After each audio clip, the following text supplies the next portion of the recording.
आता तुम्ही म्हणताल विचार काय करतीया, तर विचार करतीया भाजीला काय करावं. रोजचा प्रश्न हाच पडतोय की भाजीला काय करावं. हे काय इकडं वाटाणा आणलाय. तर आमच्या इकडं वाटाणा 70 रुपये किलो आहे. तर मी अर्धा किलो आणलेला आहे. आणि इकडे हिरव्या मिरच्या आणल्यात.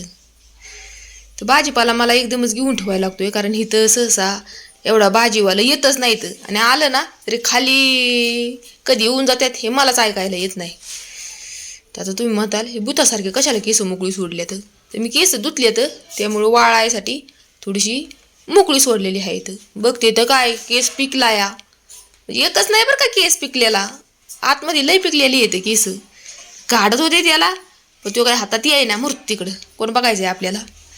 तर आता हे सगळं बाजूला ठेवून स्वयंपाकाला सुरुवात करते, कारण आज लय उशीर झालेला आहे मला स्वयंपाक करायला. म्हणजे रोजच्यापेक्षा जास्तच थोडासा टाईम झालेला आहे आज. आता काय करते, हे काय इकडं गाजरं शिलून घेतलेली आहे इथं. आता काय करणार आहे थोडक्यात तुम्ही ओळखलेलंच असणार आहे. तर मी करणार आहे गाजराचा हलवा. भात लावलाय, डाळ लावली आहे.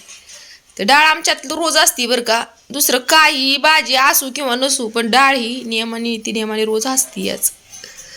तर आता मी गाजरं खिसून घेते. आणि ना लय कटाळा येतोय मला एक गाजरं खिसण्याचा. तर आता काय केलं, गाजरं खिसायला जवळजवळ माझा अर्धा तास गेला. हे काय इकडं थोडंसं बोटाला पण कापलं आणि खिसून झालेली आहेत गाजरं. आता हे गाजर खिसलेलं असंच ठेवते, थोड्या वेळाने करणार आहे मी. म्हणजे गरम गरमच हलवा चांगला लागतो आहे का नाही, गार झाल्यावरती नाही चांगला लागत. मग सगळं झाल्यावरती मग हलवा करणार आहे मी शेवट. तर मग आता तोंडी लावायला पण काहीतरी पाहिजेलच ना, डाळ केली म्हणल्यावरती.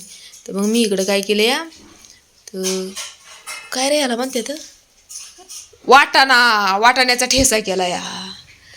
तर वाटाण्याचा ठेसा लक्षात येईना बरं का माझ्या. तर वाटाण्याचा ठेसा केलेला आहे. आणि इकडं आपला गाजराचा हलवा पण मस्तपैकी झालेला आहे. तर त्याच्यामध्ये काही टाकलं नाही बरं का मी, ड्रायफ्रूट तसलं काही, कारण नव्हतंच.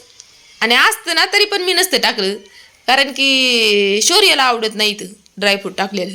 त्यामुळं मग बाकीच्याला आवडतंय पण नाहीतच माझ्याकडं, मग त्यामुळं मी काय टाकलं नाही.